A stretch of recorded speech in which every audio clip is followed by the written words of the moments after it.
અત્યારે ગોલ્ડ અને સિલ્વરની પ્રાઇસ ઘણી વધી રહી છે, તો શું મારે ઇન્વેસ્ટ કરવું જોઈએ? હેલો જતીનભાઈ, કેમ છો? બસ મજામાં, તમે કેમ છો? એકદમ ફાઇન જતીનભાઈ. હવે ધ્રુવભાઈ, મારો એક ક્વેશ્ચન હતો કે હું અપર ક્રસ્ટની સ્વર્ણકાલ ઇવેન્ટ અટેન્ડ કરી હતી, જેમાં ગોલ્ડ અને સિલ્વર ઇન્વેસ્ટિંગ વિશે વાત કરવામાં આવી હતી.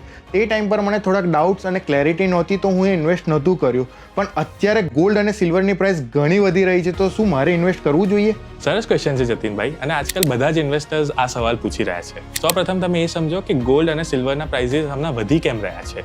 દુનિયાની સેન્ટ્રલ બેન્ક્સ છેલ્લા 5 વર્ષથી રેકોર્ડ સ્તરે ગોલ્ડ ખરીદી રહ્યું છે.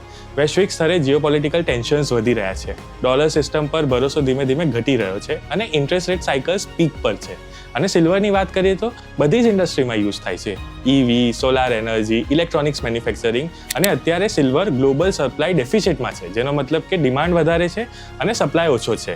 સિલ્વર હવે માત્ર જ્વેલરી મેટલ નથી રહ્યું, તે દરેક ઇન્ડસ્ટ્રી માટે નેસેસિટી બની ગયું છે. અમે છેલ્લા 1.5 વર્ષથી અલગ અલગ માધ્યમથી દરેક ઇન્વેસ્ટર્સને એક જ મેસેજ આપી રહ્યા છે: પોર્ટફોલિયો ડાયવર્સિફિકેશન. પણ બધા ઇન્વેસ્ટર કહે છે કે હજુ ટાઈમ છે, પણ માર્કેટ કોઈની રાહ નથી જોતું જતીનભાઈ. તમારી વાત તો સાચી છે, પણ અત્યારે મારે કેટલું ખરીદવું જોઈએ? જતીનભાઈ, અલોકેશન દરેક વ્યક્તિ માટે અલગ હોય છે. પોર્ટફોલિયો ટુ પોર્ટફોલિયો બદલાય છે. શું તમે તમારો પોર્ટફોલિયો લાવ્યા છો? હા. તો ચાલો બેસીએ અને તમારા પોર્ટફોલિયો પ્રમાણે યોગ્ય અલોકેશન નક્કી કરીએ. જો તમે પણ આ અનસર્ટેન સમયમાં પોર્ટફોલિયોનું ઇન્સ્યોરન્સ નથી લીધું, પોર્ટફોલિયોની ઇન્સ્યોરન્સ એટલે કે ગોલ્ડ અને સિલ્વર, તો રાઈટ ટાઈમની રાહ ના જુઓ. રાઈટ ટાઈમ આજે જ છે. લાવો તમારો પોર્ટફોલિયો અને તમારા પોર્ટફોલિયો માટે એક યોગ્ય અલોકેશન ગોલ્ડ અને સિલ્વર માટે ડિસ્કસ કરીએ.